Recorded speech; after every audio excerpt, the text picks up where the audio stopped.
قبل مواجهته بكره في دور ال 16 مع المنتخب المصري، ما تعرفه وما لا تعرفه عن منتخب بنين. اغلب مشجعين المنتخب تنفسوا الصعداء لما عرفوا ان منافس منتخب مصر في دور ال 16 هو منتخب بنين. برغم ان الماتش سهل على الورق وان بنين مش منتخب قوي في افريقيا، يعني خليني اقول لك ان بنين اتاهلت للدور الثاني بفوز وحيد على منتخب بوتسوانا. بس برغم كل ده خليني اقول لك 3 اسباب يخلوا الماتش ده صعب.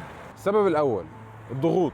اولا منتخب بنين ما عليهوش اي ضغوط على عكس المنتخب المصري. التوقعات واي كلام على الورق بيقول ان الماتش ده المفروض يكون ماتش سهل جدا على المنتخب المصري. السبب الثاني اكبر انجاز في تاريخ منتخب بنين في بطوله افريقيا ان هو اتاهل لدور ربع النهائي. في بطوله ايه؟ خمن كده يا صاحبي. ايوه صح، بطوله 2019 اللي كانت بتتلعب في مصر. طب خمن كده كسبوا مين وخرجوه من البطوله عشان يوصلوا لربع النهائي؟ ايوه صح، المنتخب المغربي. خرجوهم وكسبوهم في ضربات الجزاء.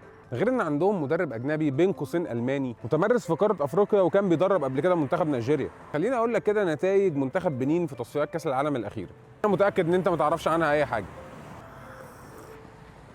المنتخب البنيني كان قاب قوسين او ادنى من التاهل لكاس العالم في التصفيات الاخيره، وفضل في منافسه شديده لغايه اخر جوله، واللي فرق معاه بس فرق الاهداف. المجموعه كان فيها مين؟ كان فيها جنوب افريقيا اللي اتاهلت اول، نيجيريا اللي اتاهلت للملحق بفرق الاهداف بس عن بنين.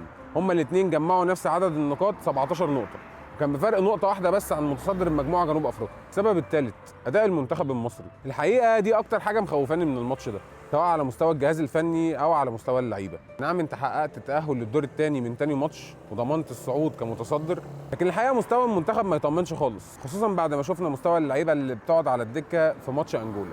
ده غير اني بامانه لا اثق في اختيارات كابتن حسام حسن الفنيه. قولوا لي في الكومنتات افضل تشكيل المنتخب يبدا بيه ماتش بكره.